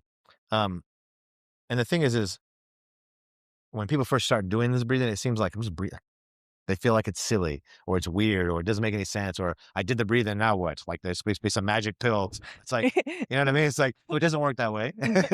I mean, maybe sometimes it can, but normally no, it's just a real subtle thing that happens over time that you get better and better at it. And what happens is over time, you start to control your breathing better, more naturally breathe in a certain way when you need to settle down. And you start to realize that you're managing your emotions a lot better all of a sudden. And you don't know exactly why or what. Well, it works, right? But what I find is the tricky part is that what you need is the discipline to do it, no matter how you're feeling about it. Yeah. Because if you do it, it's going to work. Like it's going to work. Doesn't mean you're going to win. Doesn't mean that you're going to suddenly perform like amazing, like you never did your best ever before. But it's going to give you the best chance to manage through this as best as you can in that moment. I mean, obviously, sometimes the other person is better than you or whatever. You know what I mean? Like you're not, sorry, you're not always going to just win. We're always going to feel amazing afterward. In fact, maybe I'm like struggling, I'm exhausted, I'm stressing, my head's going all over the place, and I have the changeover, and I just slow down my breathing. I get that breathing rate where I'm having control over it, and I bring it down a little bit, brings down the noise. I kind of get a bit more centered, and I'm back in the moment. That may only last one rally. Yeah. It may, you know what I mean? It may only last 1 point. It may only last one game. Like, I don't know. But the fact is, though, but you're doing it. And over time, the more you do it, I mean, you know how it is. It's a game of like these little bits. Maybe that one game is all you needed to kind of get yourself back on track, right? To disrupt the rhythm of the other person. Yeah. Like you don't know that, but it's actually more about that. Every time you sit down or every time there's between serves or whatever, just focus on your breathing. It's going to bring you to a certain state. It's going to manage your physical energy. It's going to help you manage your mind, what's going on in your head, the noise, right? And, you know, people always say, well, how do you do it? What kind of breathing do you do? Like, what do you do? And there's a few different ways that you can kind of measure, like, this is the ideal way, or this is the best way for you, all that kind of stuff. But I like to keep things pretty simple, right? Especially if it's new for someone to do the breathing. It feels kind of silly. It feels kind of weird. It does typically for people. Like, I don't know why it just does, right? The thing is, but if you just do it, regardless of how you do it, it works. And I'll tell you why. Because you know this better than I do. All this is going on. Something's not quite working right. Or maybe it's going okay, but you got like voices in your head, or you're thinking about something, or whatever. There's those days where you just sort of, all this is happening, or how you're feeling isn't like where you want to be. If I get you just to say, hey, every time you sit down, maybe you wrote it down, like, you know, the seconds, the way you're breathing, there's like a little reminder, a trigger for you to remember to breathe a certain way. And you start to do that, even if you're doing it, you know, quote unquote wrong, right? You know, you just forgot and but you're focusing on the breathing. You're focusing on one thing. Yeah. Oh, yeah. You see what I'm saying here? Right? You get Yes. what I'm saying? You're not overthinking, at least. Well, the thing is if I focus on one thing, I can't focus on anything else. Yeah. So I'll make it very clear, though. Those voices, or whatever you want to call them, that resistance, that obstacle, that whatever it is, it never goes away. Yeah. But what you can do is turn down the volume a little bit. You can have, again, a little bit of a sense of control. Turn down the volume, all that noise. And right now, your attention, which is more broad, it's in a bunch of different places. Even if it's more than one place, it's too much, right? And now what you do by doing that breathing, by focusing on one thing, turn all the noise down, the volume down a little bit, and it's narrowing your attention to be a bit more focused. And if you're doing it on something that's useful, like settling down your heart rate, slowing your breathing down, then you're focusing on the right target. It makes sense? Of Yeah, course it it makes does. sense. So I think it's very powerful. Like Nice. the breathing, that was a very long answer to do people breathe well on the tour? And I would say overall, I would say no, but some people are getting better at it and some people are using different methods of doing that. We do all kinds of different breathing stuff. Nice. I will observe Aryna in Yeah. Riyadh. I will The be. changeovers now. I will go with my binocular. I will Yeah. let me see. I mean, there's times she does it naturally. She doesn't even know she does it. Like I Yeah. remember Yeah, like probably. long ago, people were like, oh, like we were talking about breathing. And like, and she even said, even though from day one, we've been working on our mechanics and how we're breathing, but I don't always do it so directly. Like, oh, we're doing this for this reason. And it's just like, just little bits adding. So it's like small little steps that you don't really notice it. But it got to a point where if you watch old video of her, she's very mouth breathing, shoulders up all the time, always like this all the time, to where like she's just relaxed. I'll do these exercises where they put a band around her ribs and has to breathe. And it used to be like just neck and shoulders moving, and this didn't move. It was so stiff and tight. Now nothing moves and her ribs are like this, just like, I show people that know a lot about breathing, like, oh my God, how do you do that? And it was just, and the funny part was we got there in a way that everyone was like, no, that's the wrong way. It's like, how's it the wrong way? You know what I mean? It's like, no, you're supposed to do it this way because of this and that. It's like, okay. But at the beginning, it's sometimes when you learn something new, it's very hard to get it. It is. So sometimes you have to find ways that probably the steps you did that some people were saying it's wrong, but sometimes you need to activate muscle because you don't have them. Just something, yeah. Sometimes it's just like you don't understand how you can do it either, like, you know, the exercise with feet. Yeah. One feet you can do it, and the other one is like, yeah, your toes like, no. Like, can you move? Like, exactly. And sometimes you have to find a way, and probably for everyone it's going to be different, but you have to find a way to make it work. 100%. And sometimes it's just like activate. The muscle is there. It's like, yeah, sleepy. That's so perfectly said. That's exactly right. But like sometimes it's so frustrated. It's like, I cannot understand how, I can do all those things. I can even do it like with the other feet. And that one is just like, nope. It's like, nope, not going to happen. not going to happen. Yeah, no, but that's a very, very good point. Is like, that's exactly the point, is that you need to find a way. Yeah. And so you have to be creative sometimes. And that is more about, again, the person, their experience, their perception of what you're doing, you know, how they like to kind of introduce things. So for her, it's always just we just introduce little bits. So it's never like this big thing we have to go fix or we're going to go do. It's just like add little layers and we know what direction we're going to go. And we're going to get there. Yeah. And most of the time she starts doing things naturally, doesn't even know that we worked on it. Yep. It's like, well, that's how it's supposed to be. Like, yes. And now and that obviously got to make her understand why and what and all that kind of stuff at the right time. But for the most part, it's, you know, you have to be creative. Like I said, you got to find a way to make it work. Yeah. And, I mean, we do all kinds of weird breathing stuff, like a lot of breath hold type of work as well. Just again, a lot of things you can just trick the system because it's a physical thing. So meaning no matter your mood, no matter what you're feeling, no matter what you're thinking, I have control of my body. And I know if I move my body a certain way, I'm going to feel a certain way, period. Nice. Right? I mean, I'm not talking about someone having like a panic attack or it's too far gone. Like if it's too far, it's too far. Yeah. Right? Like sometimes when you're in the middle of a match, like again, I'll use that example of the French Open this year, the final of Coco, right? She was aware of what was going on, but it was too late. There was no trick. There was no habit that we have. There was no breathing. There was, you know, it wasn't going to work. She was there. Yeah. She was so deep in it. It was hard for her to find a way. And there was no space for her to be able to step back for a moment to kind of resettle herself. Not enough space and time to do that. Right.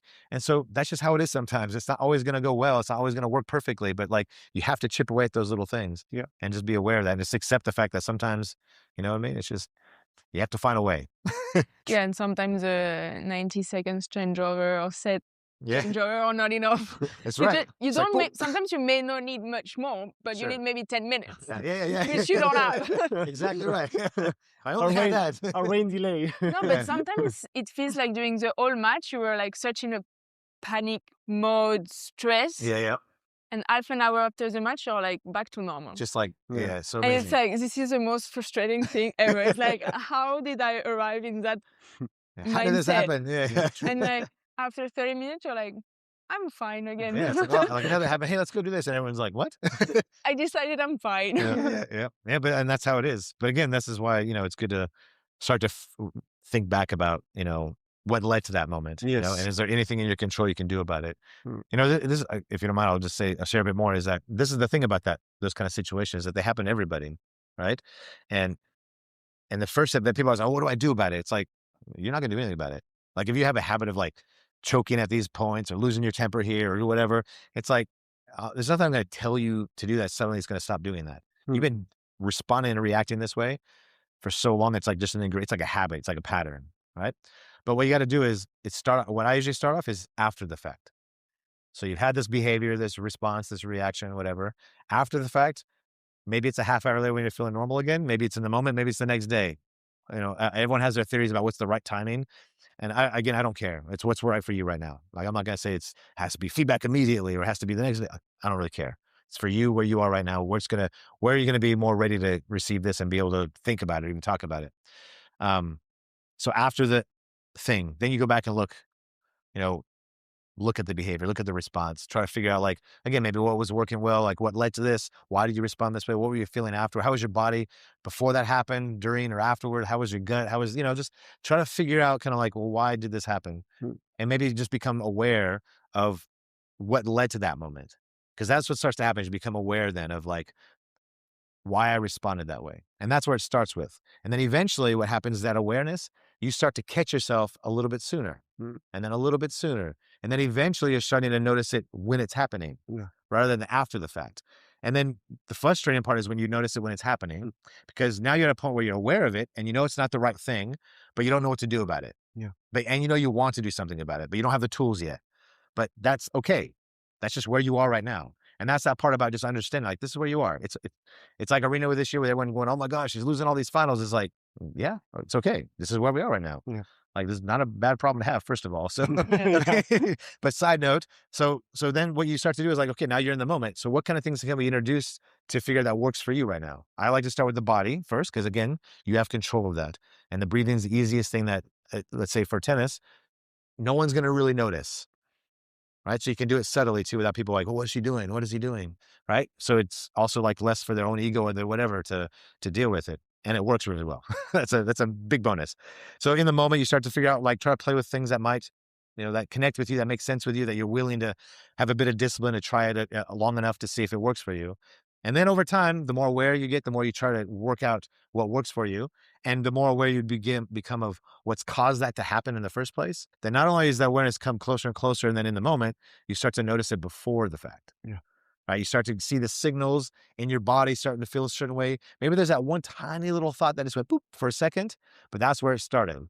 You know what I mean? Maybe it was that one sort of reaction, this interaction, maybe it was something in the warm up or something leading into the day. That seems to be a pattern that, like, you notice that when my lead up to the day of the match, now this is happening every time, that this one consistency, when I have a bad, sorry, oh my gosh.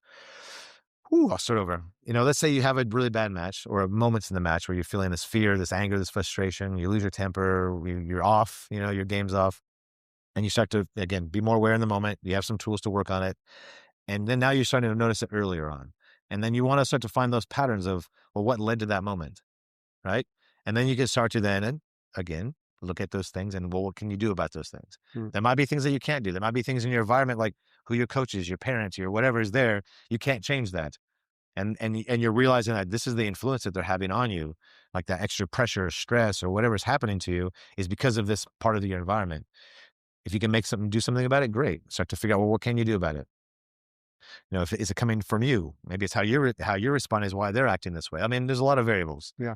But it's just being aware of it first, like I keep saying, and then starting to figure out, well, what can you do either directly or indirectly to start to have some influence on that?